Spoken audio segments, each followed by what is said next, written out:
There's no feeling more intense than starting over.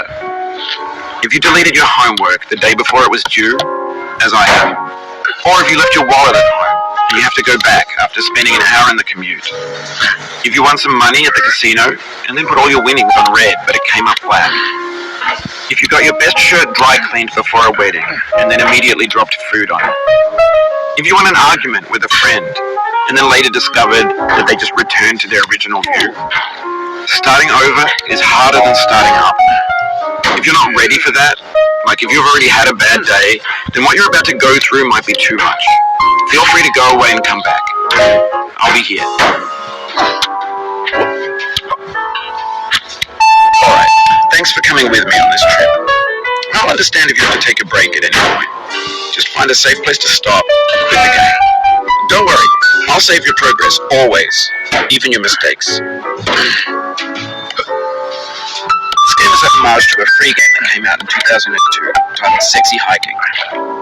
The author of that game was Jazzo, a mysterious Czech designer who was known at the time as the father of B games.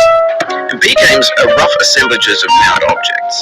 Designers slap them together very quickly and freely, and they're often too rough and unfriendly to gain much of a following.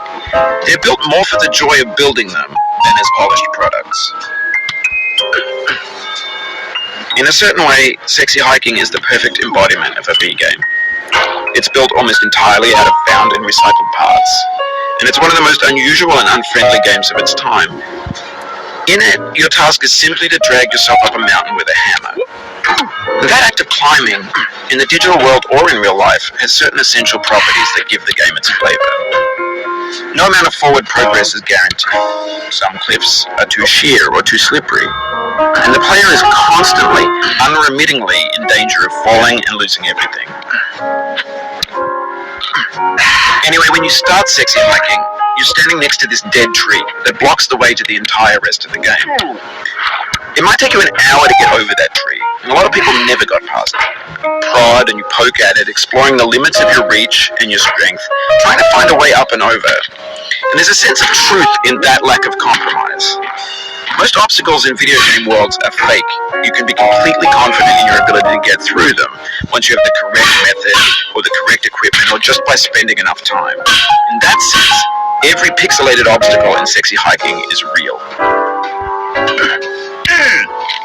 The obstacles in Sexy Hiking are unyielding, and that makes the game uniquely frustrating. But I'm not sure Jazzo intended to make a frustrating game. The frustration is just essential to the act of climbing, and it's authentic to the process of building a game about climbing. A funny thing happened to me as I was building this mountain. I'd have an idea for a new obstacle, and I'd build it, test it, and it would usually turn out to be unreasonably hard. But I couldn't bring myself to make it easier. It already felt like my inability to get past a new obstacle was my fault as a player rather than as a builder. Imaginary mountains build themselves from our efforts to climb, and it's our repeated attempts to reach the summit that turns those mountains into something real. When you're building a video game world, you're building with ideas, and that can be like working with quickset cement. You mold your ideas into a certain shape that can be played with, and in the process of playing with them, they begin to harden and set until they're immutable, like rock. And at that point, you can't change the world, not without breaking it into pieces and starting fresh with new ideas. For years now, people have been predicting that games would soon be made out of prefabricated objects, bought in a store and assembled into a world. And for the most part, that hasn't happened. Because the objects in the stores are trash. I don't mean they look bad or that they're badly made, although a lot of them are. I mean they're trash in the way that food becomes trash as soon as you put it in the sink. Things are made to be consumed and used in a certain context, and once the moment is gone, they transform into garbage.